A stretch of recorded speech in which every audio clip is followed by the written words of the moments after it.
ہم نبی کریم صلی اللہ علیہ وآلہ وسلم کے علم کے یوں قائل ہیں کہ ہمارا یہ عقیدہ اور ایمان ہے کہ اللہ رب العالمین جل وعلا نے نبی کریم رؤوف الرحیم صلی اللہ علیہ وآلہ وسلم سے بڑھ کر کسی کو بھی علم نہیں عطا فرمایا۔ مثال کے طور پر اللہ رب العالمین جل وعلا نے حضرت آدم علیہ نبینا علیہ السلام کے متعلق ارشاد فرمایا وعلم آدم الاسماء کلہا، حضرت آدم علیہ السلام کو اللہ نے تمام چیزوں کا علم عطا فرمایا، لیکن اس کا یہ مطلب نہیں ہے کہ حضرت آدم علیہ نبینا علیہ السلام کا جو علم ہے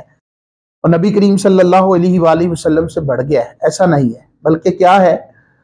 حضرت آدم علیہ نبینا علیہ السلام کا جو علم ہے وہ رسول اللہ صلی اللہ علیہ وآلہ وسلم کے علم میں سے کچھ حصہ دیا گیا ہے۔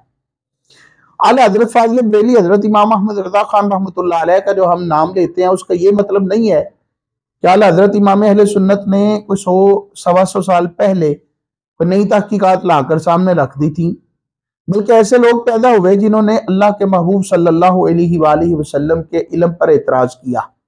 اعلیٰ حضرت فاضل بریلوی حضرت امام احمد رضا خان رحمۃ اللہ علیہ نے ان کا منہ توڑ جواب دیا اور آپ نے 1400 سال کی جو تحقیقات کا نچوڑ تھا وہ سامنے رکھ دیا۔ اس لیے ہم ہر بات میں اعلیٰ حضرت امام اہل سنت کو لاتے ہیں اور کہتے ہیں کہ جو امام اہل سنت نے لکھا ہے وہی ہماری دلیل ہے۔ اعلیٰ حضرت فاضل بریلوی حضرت امام احمد رضا خان رحمۃ اللہ علیہ نے اہل سنت پر لگنے والے الزام کا قلعہ قمہ یوں کیا کہ آپ نے فرمایا کہ اگر کوئی یہ کہے کہ ہم نبی پاک علیہ السلام کا علم مانتے ہیں اور یہ علم اللہ کے برابر ہے تو فرمایا حاشا للہ، اللہ کی پناہ ہے، ہم ایسا نہیں کہتے، بلکہ ہمارا عقیدہ یہ ہے جو مفہوماً میں عرض کرنے لگا ہوں۔ فرمایا ایک ہے خالق اور ایک ہے مخلوق،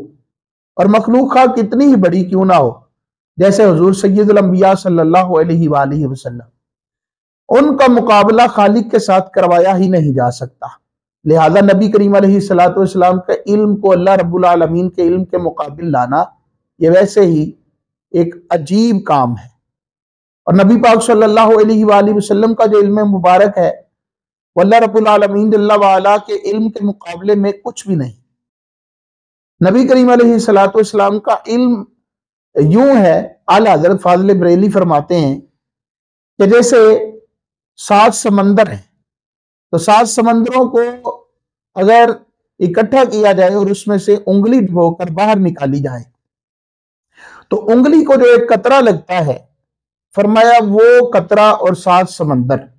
فرمایا ہم یہ بھی نسبت اللہ کے علم کے ساتھ نبی پاک علیہ السلام کے علم کو نہیں دیتے، کیوں کہ 7 سمندروں کی بھی ایک حد ہے اور اللہ کی صفات کی کوئی حدود مقرر نہیں ہے۔ تو جو اتنی احتیاط کرتے ہیں آپ یہ سمجھ سکتے ہیں کہ وہ علم کے معاملے میں معاذ اللہ مشرک اور بے ایمان ہو جائیں گے۔ پھر اعلیٰ حضرت فرماتے ہیں نبی پاک علیہ السلام کا علم جتنا بھی ہے لیکن حادث ہے، اور اللہ کا علم جو ہے وہ قدیم ہے، اس کو کسی نے بنایا نہیں، اور مصطفیٰ کا علم اللہ کا دیا ہوا ہے، رب العالمین جل وعلا کی عطا ہے۔ پھر اعلیٰ حضرت فاضل بریلوی حضرت امام احمد رضا خان رحمۃ اللہ علیہ نے بات ہی ختم کر دی۔ آپ نے ارشاد فرمایا ان ساری چیزوں کے باوجود الرحمن علم القرآن، رحمان وہ ہے جس نے قرآن سکھایا، کس کو سکھایا؟ انسانیت کی جان محمد مصطفیٰ کریم صلی اللہ علیہ وآلہ وسلم کو، اور کتنا سکھایا؟ فرمایا ما کانا و ما یکون کا بیان تفاسیر کے اندر موجود ہے۔ اب یہ سارا علم اگر اکٹھا کیا جائے تو اعلیٰ حضرت فاضل بریلوی رحمۃ اللہ علیہ فرماتے ہیں اللہ کے علم کے مقابلے میں یہ نسبت بھی نہیں کہ 7 سمندروں کو جو انگلی کے ساتھ ایک قطرہ لگتا ہے، لیکن فرمایا اگر مخلوق کے اعتبار سے دیکھا جائے تو یہ اس قدر علم ہے کہ کوئی مخلوق میں سے ایک انسان بھی ایسا نہیں جو مصطفیٰ جان رحمت صلی اللہ علیہ وآلہ وسلم کے علم کا احاطہ کر سکے۔ یہی ہمارا عقیدہ ہے اور یہی ہم بیان کرتے ہیں، اور اسی لیے ہم کہتے ہیں اور کوئی غیب کیا تم سے نہاں ہو بلا، جب خدا ہی نہ چھپا تم پہ کروڑوں درود۔